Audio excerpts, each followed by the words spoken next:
Yesterday, I had a call with one of my clients, and she was talking about a lot of things. She was talking about some of the things that she wants to do in her coaching practice to expand the work that she does with other people.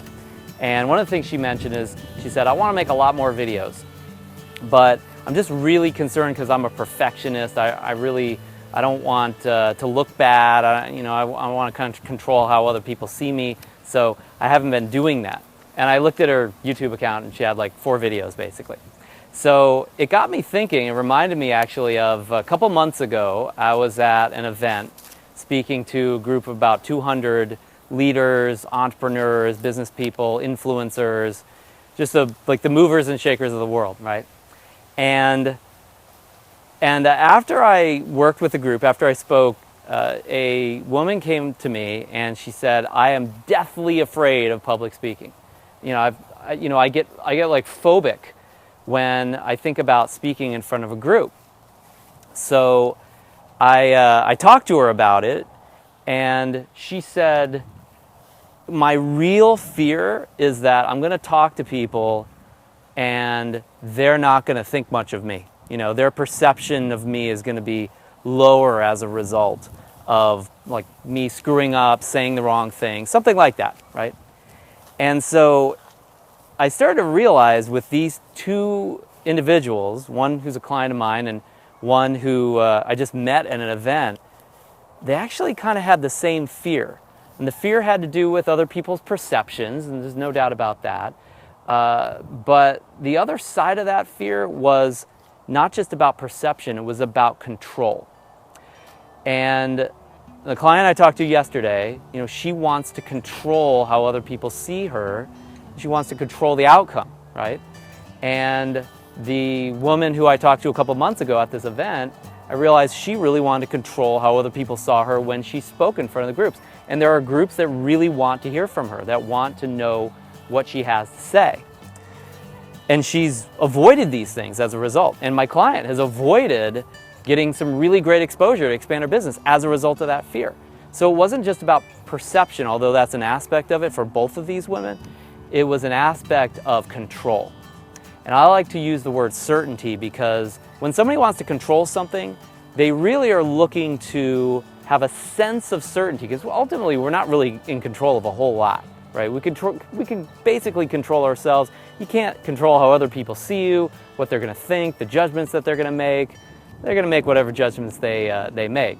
I remember one of my mentors once told me, if your fear is that people are going to think badly of you, the truth is they're probably going to think terrible things about you, and they're going to think those things anyway. So you might as well go for it, right?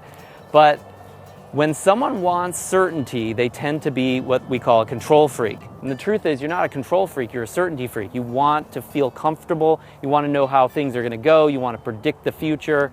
And the truth is, if you really want to be a leader, you want to make a difference for others and contribute, you want to communicate powerfully, and you want to, if nothing else, you want to avoid having tons of fear in your life, you can't overvalue control, because ultimately you only have so much of that.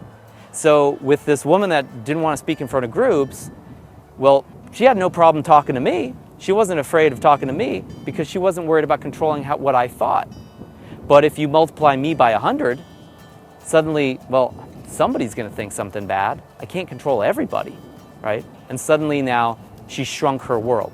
With my client that I talked to yesterday, it's like she could control talking to me, no fear there. She could control talking to her husband, no fear there. Maybe some of her clients. But when it comes to putting a video out there where 1 million people could see it, well, now she doesn't have so much control anymore. So suddenly it's this certainty thing again. And so certainty, we all need it. We all need to have a certain level of comfort and be able to predict some things about our life, or we would go crazy, right? But when you tend to overvalue it, like my client did and like this gal did that I talked to a couple months ago, if you think it's too important, that's when fear will take over. That's when suddenly the very thing that you thought you wanted to do, you start to slow down from, you start to shrink from, you start to try to avoid. So certainty equals fear. If there's something you're afraid of, something your client is afraid of, something your team is afraid of, and you know that that fear is slowing them down, don't think of it like fear. Think of it like control or certainty. Think of what are they trying to be certain of? What are they trying to control that fear is almost like trying to keep them from having to suddenly face the uncertainty of, if you will.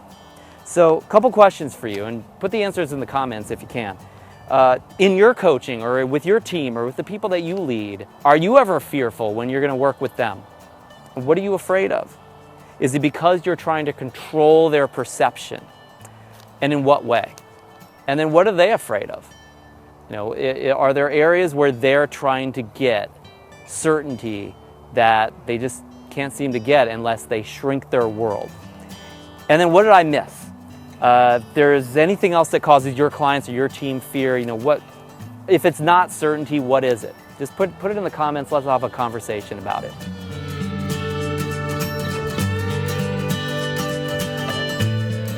By the way, you can grab your own free step-by-step 30 days to become a coach video toolkit. Just go to coachestrainingblog.com right now to get your 30-day coaching blueprint videos. You'll learn how to change your client's life in 45 minutes, other advanced coaching and practice building techniques, and more.